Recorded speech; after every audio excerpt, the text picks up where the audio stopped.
મિત્રો, ગઈકાલે શરીફાબેનના Facebook post પરથી જાણવા મળ્યું કે સુરતની એમટીબી કોલેજના ગુજરાતીના નિવૃત્ત પ્રોફેસર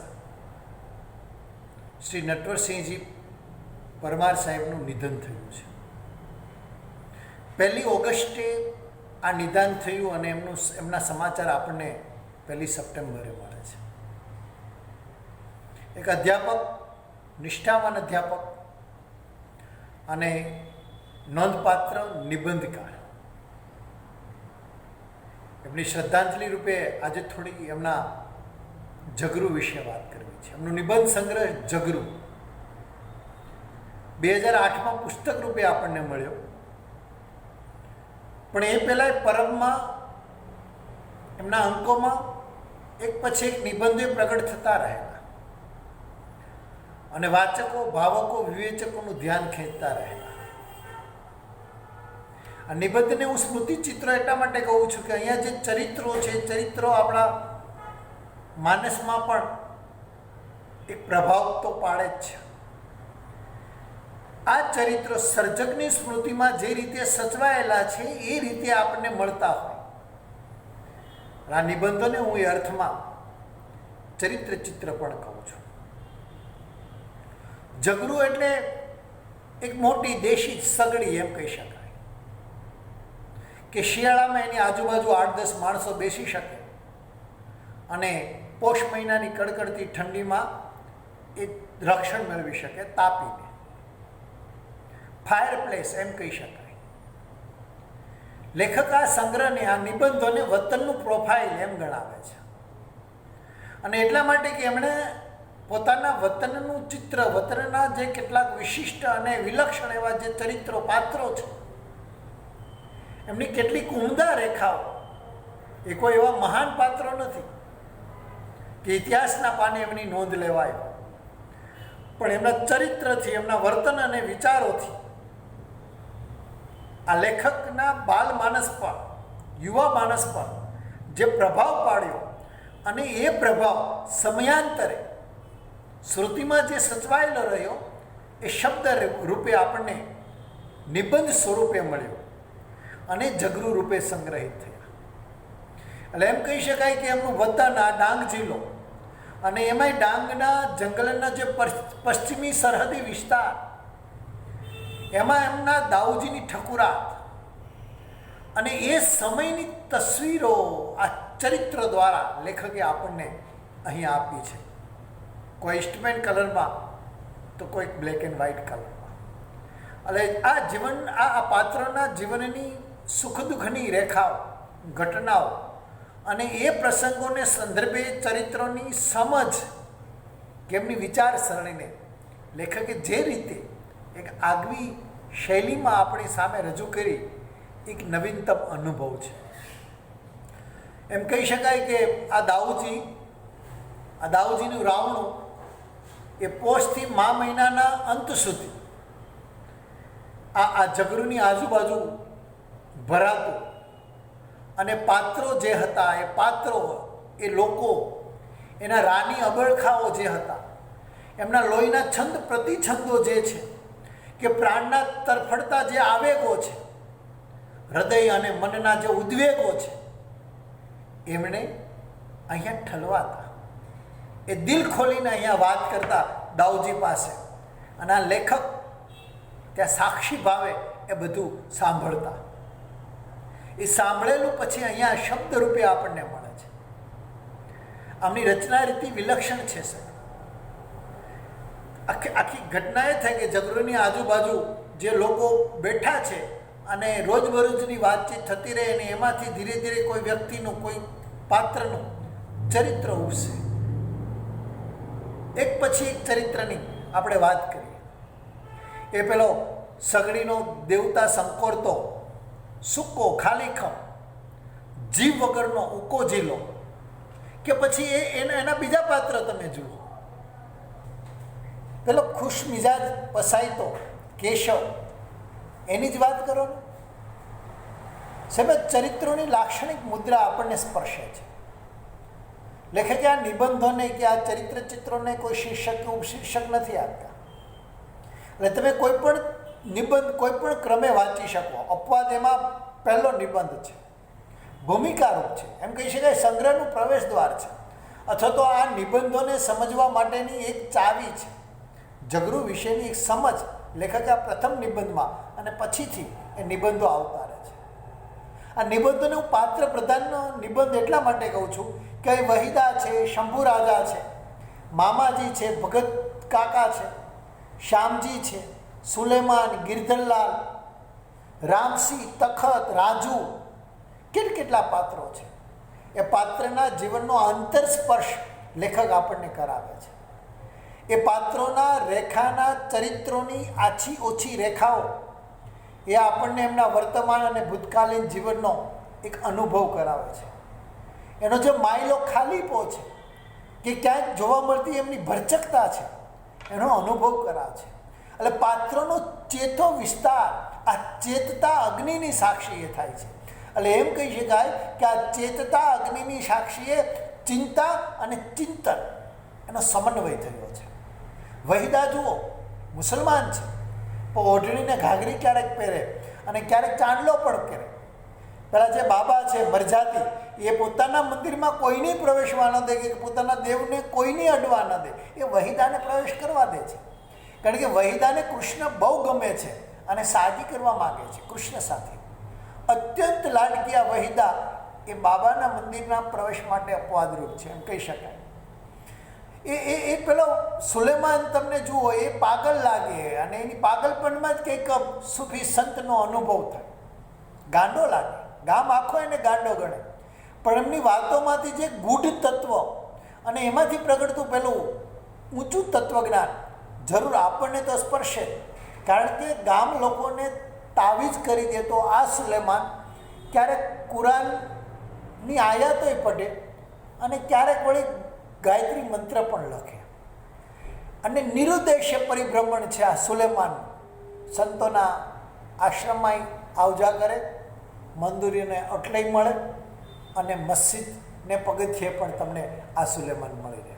એટલે આ પ્રકારનો સુલેમાનનો પાત્ર કે પછી પેલો બક કરીને કારણ વગરનો થૂક ઉડાડતો, પેલો રાજા વગરનો, રાજ્ય વગરનો રાજા, એવો શંભુ રાજા, એ પોતાને રાજા તરીકે નિરર્થક બકવાસમાં આપણને ચિંતન કણિકાઓ મળી રહે છે. એ અર્થમાં તો પડતો જ નથી કે આ અર્થ બર્થ એ બધી માસ્તરોની મોકાણ છે. આનો અર્થ શું, તેનો અર્થ શું, જીવતા આવડ્યું ને એ જ મોટો અર્થ છે.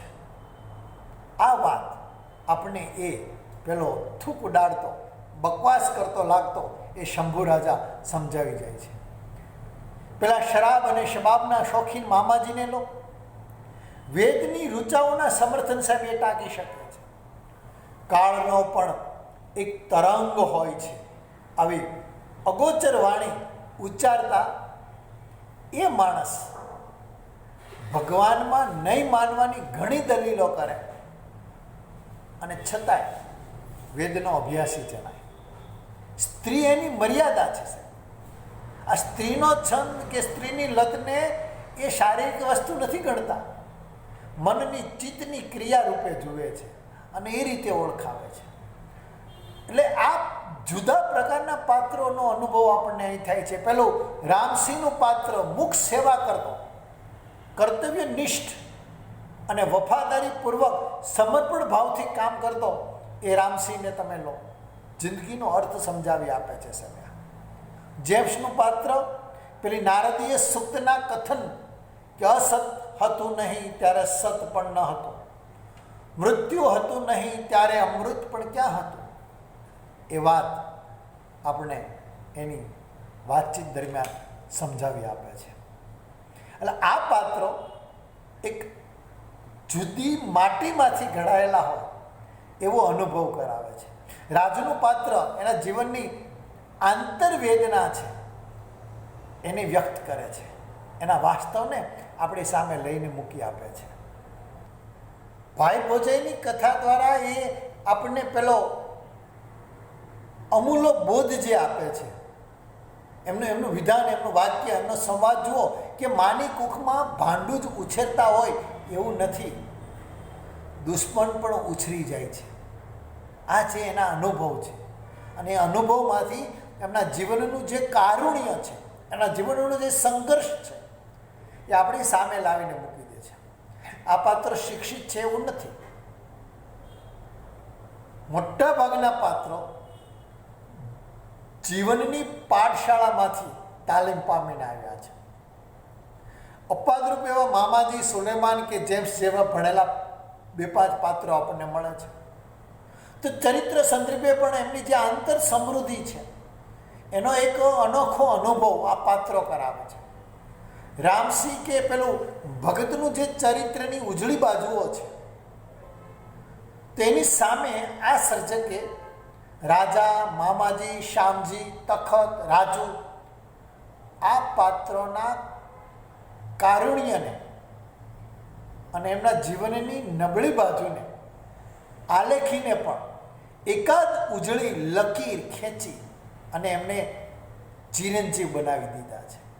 એટલે આવા શિથિલ પાત્રોના જીવનની એકાદ ઉમદા બાબતો આ સંગ્રહની મૂડી છે એમ કહી શકાય.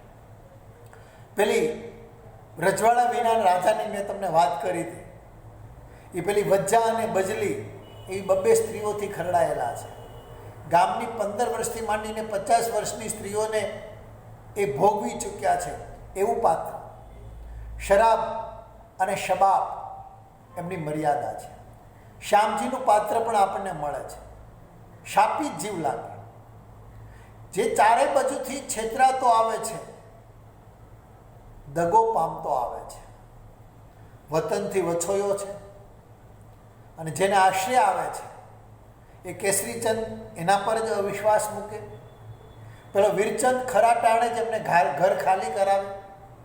પેલા પુત્રો છે એને પોતાના ઘરમાંથી કાઢી મૂકે અને અંતે એ ભગલાની સંગે શરાબને રવાડે ચડી જાય અને જેલ ભોગે. છેલ્લે શ્યામજીને આપઘાત કરવો પડે. આ એના જીવનની કરુણતા.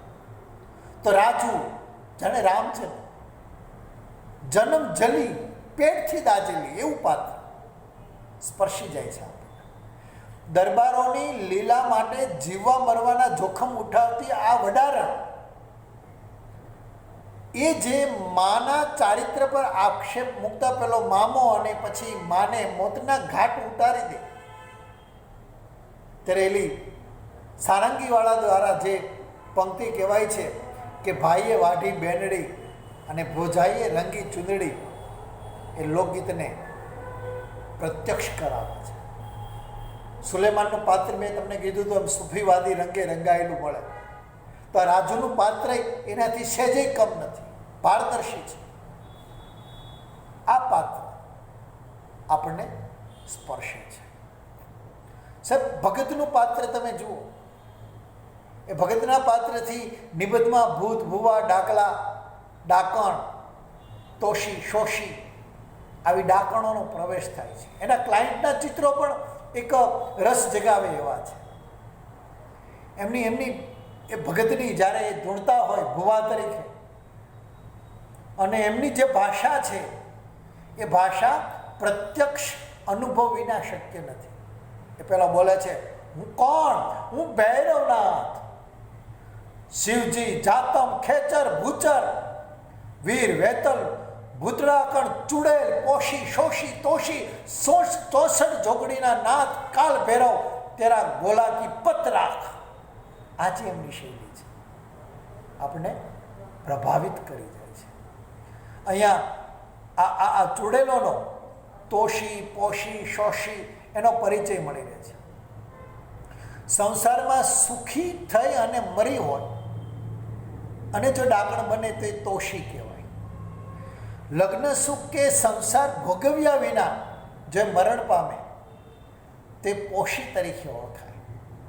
આ તોશી અને પોશી એ માણસને હેરાન ના કરે, પણ પતિ કે સાસરિયાના દુઃખથી રીબાઈને મરી હોય એવી સ્ત્રી જો ચૂંડેલ થાય તો એ શોષી કહેવાય.